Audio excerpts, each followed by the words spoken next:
করে? না কিছু না। মন খারাপ? না। তাহলে গলা এমন শোনাচ্ছে কেন? না কিছু হয়নি। তোমার কি কাজ শেষ?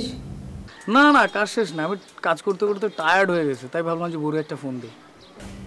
আচ্ছা শোনো, তোমার সার্টিফিকেটের কি অবস্থা? আজকে দেখাবা না? সার্টিফিকেটের দরকার কি? তোমার আমার প্রেমের মধ্যে সার্টিফিকেট ঢুকলো কেমনে? শোনো, আজকে যদি তুমি আমাকে সার্টিফিকেট না দেখাও তাহলে কিন্তু তোমার খবর আছে। আচ্ছা আচ্ছা, একটু একটু লাইনে থাকো। এই শোনো, ওই রাশেদ ফোন দিছে, তো আমি রাশেদের সাথে কথা বলে তোমার ফোন দিচ্ছি। হ্যাঁ ওকে।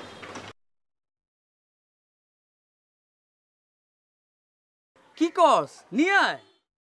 না না, দোকান আসার দরকার না, তুই থাক, তাহলে আমি আইতেছি। ওকে তাহলে, হ্যাঁ।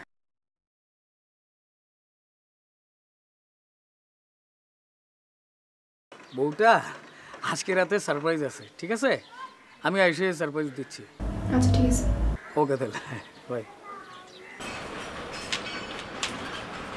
ভাবি, একটা জরুরি কথা আছে। সেটা তো বুঝতে পারতেছি, যেভাবে টানাটানি করে নিয়ে আসলাম। শুনো, তুমি যেভাবে বড় ভাইজানকে এই বয়সে জোর করে পড়াশোনা করতে পাঠাইছো, আমি খুব ইন্সপায়ার্ড হয়েছি। শুনো, এবার আমি আমারটাকে নিয়ে চিন্তায় আছি। আমি কি করছি জানো? তুমি যেগুলো যেগুলো ভাইয়ের সাথে অ্যাপ্লাই করছো, আমি সেগুলো আনার সাথে অ্যাপ্লাই করে বসে সার্টিফিকেট দেখাতে। ঠিক করছি না বলো? সার্টিফিকেট দেখার কি আছে? ও তো থার্ড ডিভিশন পাইছে, তাও নকল করে। তুমি জান না কেমনে? মনে হয়েছে। তুমি মনে কিছু করো না, নকল করে বলছি বলে। আমার কাছে মনে হলে তাই বললাম। মানে যেই ফ্যামিলির বড় ছেলে বিকম ফেল করে বলে যে মাস্টার্স পাস করছে, সেই ফ্যামিলির ছোট ছেলে সম্পর্কে তো এটা বলাই যেতে পারে, তাই না? এই জন্য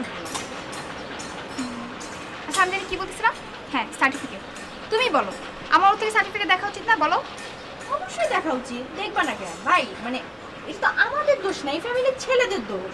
এই ফ্যামিলির ছেলেদের সার্টিফিকেট কি করা উচিত জানো? একেবারে সপ্তাহিত করে মেন দরজায় ঝুলাই রাখা উচিত।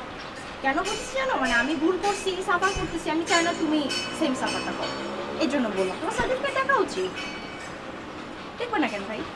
যতই টাল্টি ফাল্টি করুক, আমি ওর থেকে সার্টিফিকেট দেখেই ছাড়বো। এক্স্যাক্টলি, ঠিক না? আজকেই ধরতেছি আমি। ঠিক আছে ভাবি।